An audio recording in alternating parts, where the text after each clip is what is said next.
porque su padre, su abuelo, se llamaba Marco Tulio también Cicerón, y que sin embargo, el orador, el que llegó a ser Cónsul, el que desarrolló las ideas de la República, el que pudo luchar por la defensa del héroe, en uno de sus discursos políticos, jurídicos más apasionados que conocemos para la historia de lo que es la literatura y la oratoria, también destaca entre ellos el discurso por la corona en recuerdo a Demóstenes, y también desarrollar en la vida y en la obra de Cicerón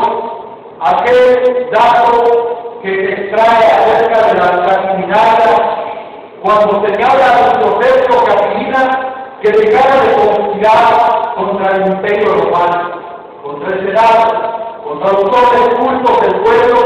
y no atentar contra las libertades del pueblo romano que quería ser libre y quería ser independiente y soberano, sobre todo para exterminar a aquellos que conspiraban contra el Imperio y darle al Senado su pueblo romano. Este PQR,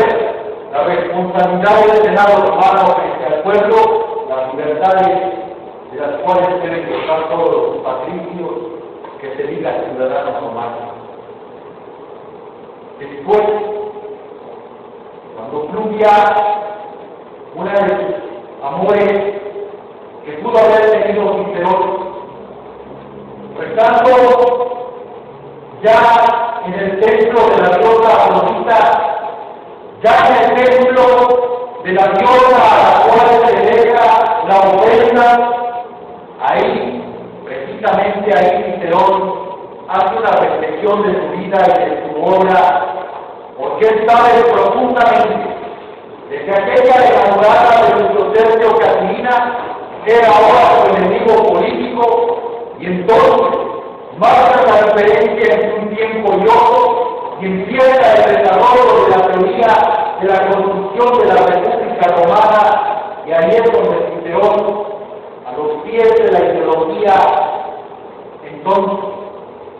del padre de la República, a los pies de la ideología de la incipiente democracia romana, que debería ser gobernada por el pueblo y en representación solamente del Senado y no de un dictador o César, es ahí donde se estampa la idea, la obra, la filosofía de la República, y es a los pies entonces del Estado argentinato donde Marco Tulio Cicerón, por orden del triunvirato romano encabezado por Octavio Marco Antonio Ingénito, es donde piden la vida de Cicerón y en donde da muerte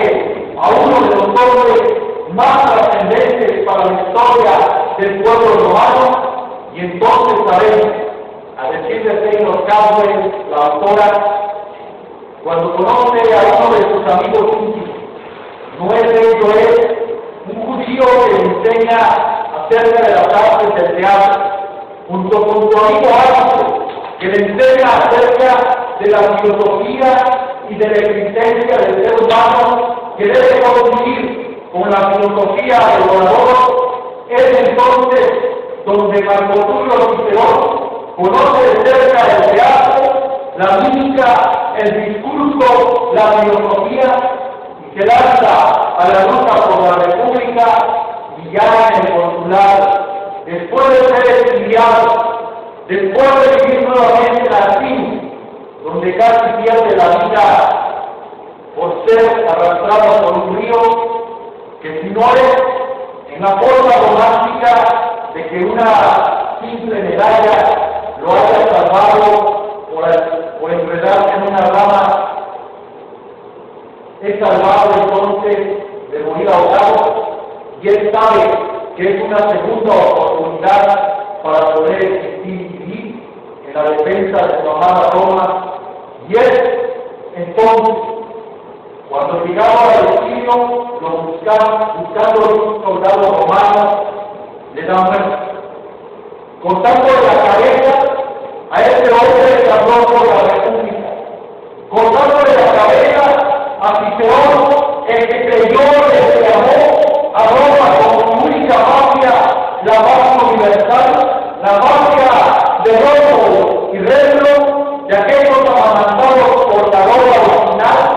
Pero aquellos romanos